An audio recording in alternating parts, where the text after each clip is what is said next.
Kamala Harris is back, and she's turning on Joe Biden and other Democrats. But that still won't be enough for the new Democratic Party.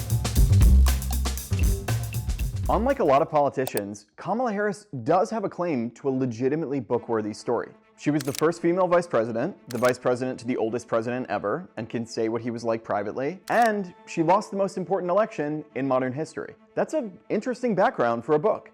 So it makes sense that she wrote 107 Days, her new book about her vice presidency and presidential campaign. And it actually really is more honest than a lot of politicians' books. It has details and stories that most other politicians don't include in their books, like these. But the biggest reason this book matters is simple. Harris could very well run for president in 2028. And so what she says in it offers clues not just about her, but the Democratic Party's future, especially because it includes a lot of stuff that puts Democrats in an uncomfortable position about Biden. We'll circle back to that. First, let's talk about the big questions here. Does this book show Harris is going to run for president in 2028? And is she going to be the Democrats' nominee? I've covered and followed both of her campaigns super closely. I've talked to people who spent years working for her, and journalists who've spent years covering her. And for me, the conclusion is simple. No, Harris will very likely not be Democrats' nominee in 2028, for four main reasons. Okay, look, healthcare in this country is broken, including Medicare. Anyone who's tried to navigate the system knows it. It can be insanely confusing and hard. And that's the exact environment that fraudsters and scammers thrive in. I've seen people in my own life have to duck and dodge, losing their life savings just to get the Medicare benefits that they're entitled to. It's infuriating and it's unfair. And that's what Chapter wants to help with. Chapter was founded by people whose own parents got scammed in this space. Their goal is to protect people navigating the Medicare system by cutting through the noise and offering honest, unbiased help. Chapter advocates for you, not insurance companies. And they're the only advisor that compares every plan nationwide, helping you find the plan that's right for you. Chapter is free, and by their count, they've saved the average senior over $1,000 a year. So whether you're retired yourself, close to it, or just looking out for the people you love, you can get free and unbiased Medicare help by dialing 816-953-0470 or go to askchapter.org/therecount. Okay, back to the show. The first thing working against Harris is simple. In modern history, it's become very hard for vice presidents to become president. Historically, becoming vice president was a great way to one day getting the #1 job. A third of all presidents in history were previously vice presidents. But there is a big asterisk there. Some of them were elected. For example, the country's first and second vice presidents also became the country's second and third presidents. But most of them became president not because they ran for it, but because the president died, which used to happen a lot more often than it does now. And the data shows this. Over the past century, vice presidents have become less likely to become president through succession, but more likely to actually run for president. Here's a crazy stat. Since World War II, 14 out of 18 vice presidents have subsequently run for president themselves. But that doesn't mean they've succeeded. Of those 14, only 6 became president. But again, there's an asterisk. 3 of those, Harry Truman, Lyndon Johnson, and Gerald Ford, were all vice presidents who became president, but only because their bosses died or resigned. So again, remember, the path matters here. When we're talking about vice presidents becoming president, we're talking about people whose highest resume line is vice president. And that's where the math gets tough for Kamala Harris. In American history, only 4 sitting vice presidents have been elected president.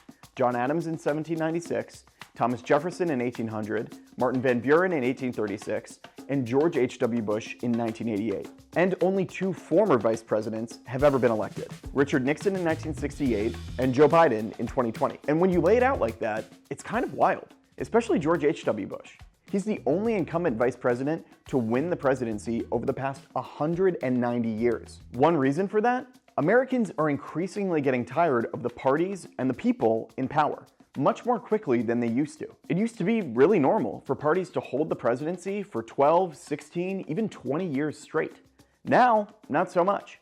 Since World War II, no party has held the presidency for more than 8 years straight, with the sole exception of Reagan and H.W. Bush. And when that's the mood of the electorate, it just gets harder for a vice president, who is by definition tied to an old president, to win. Whatever the reason, this trend was a big hurdle for Harris's candidacy in 2024, and it would be too in 2028, especially because, number 2, Harris is uniquely ill-suited for Democrats' 2028 mood. Look, it's not clear where the Democratic Party is going to end up, but it's clear where it's moving, away from Harris's brand of politics. After 2024, both the most conservative and the most progressive parts of the Democratic Party actually decided to do the same thing, move away from cultural issues and double down on economic issues. And you see this kind of everywhere, from the conservative Blue Dog Coalition to NYC mayoral candidate Zohran Mamdani, from moderate senators like Alyssa Slotkin to AOC. It's a move away from themes of diversity and love and tolerance and towards themes of oligarchy and wealth and power. And that's just not really up Harris's alley. Here's one way to think about it. A lot of political theorists and observers have written that one way to think about a politician is not by the positions they take, but by the positions they talk about. Bernie Sanders is a good example. He's taken some incredibly liberal or woke positions on issues like race and immigration. But whether you love him or hate him, you probably don't think of him as some woke crusader. The reason is that we all know that the issues he's most animated by are economics and the power of the rich, because that's what he himself brings up. Donald Trump is another example. He has very traditional Republican views on stuff like abortion. But everyone knows that what he really cares about is immigration and trade. Because again, that's what he himself brings up. So politicians' identity and public perception is as much about the positions they emphasize as anything. And it's just reality that Harris, whether you like her or not, has traditionally emphasized liberal cultural issues more than populist economic issues, which is the issue that many Democrats are increasingly turning to. And yes, some of this is due to some double standards. It's just reality that a biracial woman, a daughter of immigrants, is going to have a harder time evoking an old school 20th century pro-union populist vibe than a white guy. But most of this is due to who she is and her own choices. She spent her life and career in San Francisco and Los Angeles, the headquarters of the kind of rich, privileged liberals that are very unpopular right now. And her animating issues during her time in public life, the areas she drew red lines around and laid down a marker, have been cultural issues, not economics. Here's an example. During the 2024 campaign, Harris barely broke with Biden on anything, even as many Democrats wanted her to. Two of the areas she actually did break from Biden were to be more friendly to big business. She backed a lower capital gains tax rate than him, and she supported less regulation on big crypto giants than him. Again, this is a complex picture of perception and policy and vibe and hometown and identity and all of it. And there's nothing necessarily wrong with this. A lot of people like culturally liberal positions, but it is just reality. And it's quite likely that even if they still like her personally, many Democratic voters in 2028, from the left to the center, will be looking for someone with the exact opposite vibe of Harris. Third, Harris is just not a great candidate. There's just not really a smooth way to say that, but it's a pretty crucial part of this. By now, even many people who like Harris will admit that her 2019 campaign for president, 2019 because, remember, she didn't even make it to 2020, was an absolute disaster. She struggled in moments big and small and went on the record, on video, with a bunch of positions her party quickly moved on from. She cycled through campaign slogans and staff and just was never able to give a core reason for why she should be president and why she wanted to be president. In 2024, I talked with multiple former staffers who privately admitted that this has always been a core problem for her. And Democrats noticed. During 2019, no other candidate dropped more in national polling. Now, 2024 was an improvement. She was more confident, more loose, more clear, but that still didn't make her great. There were still some enormous mistakes, like her famous answer that she wouldn't have done anything differently from her super unpopular boss. Would you have done something differently? There is not a thing that comes to mind. But much of what made her a bad candidate was out of her hands. She still had the track record she built in 2017, 2018, 2019, which gave Republicans huge ammo to run ads like this. Surgery. For prisoners. For prisoners. Kamala is for they, them. President Trump is for you. And she was still the vice president to Joe Biden, who again was super unpopular. Sure, she truly couldn't do anything to change those things, but that doesn't mean they just stopped being issues. In 2024, Harris could not change the position she took when she was a senator, or the things she said and did on video, or the fact that she was Biden's number 2. That won't be any different in 2028. And that leads to number 4, and the core of all of this. At a time when Democrats are desperately trying to move on from Joe Biden, Harris's reputation is inextricably tied up with Biden's legacy. By now, it's pretty clear that Biden is not going to get the post-presidency glow-up that other presidents got, from Jimmy Carter to George Bush to Barack Obama to Donald Trump. If anything, it looks like things are going to get even worse for him. There are even stories now that he's struggling to get groups to book him to speak, which is usually the kind of easy, low-hanging rich people fruit that's always available to former leaders, or even to get donations for his library. And the reason is simple.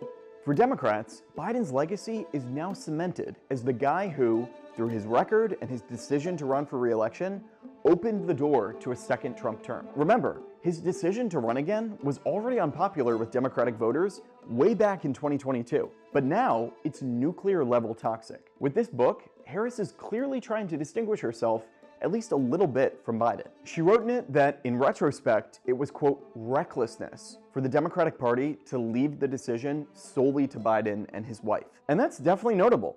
Biden has still never admitted that he made the wrong decision.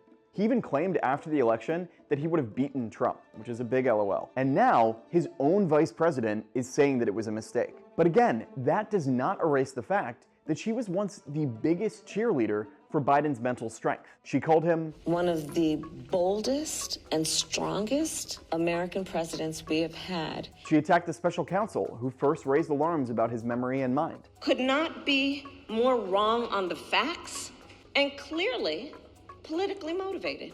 She's on record as saying this about someone who would have been battling stage 4 cancer in his second term.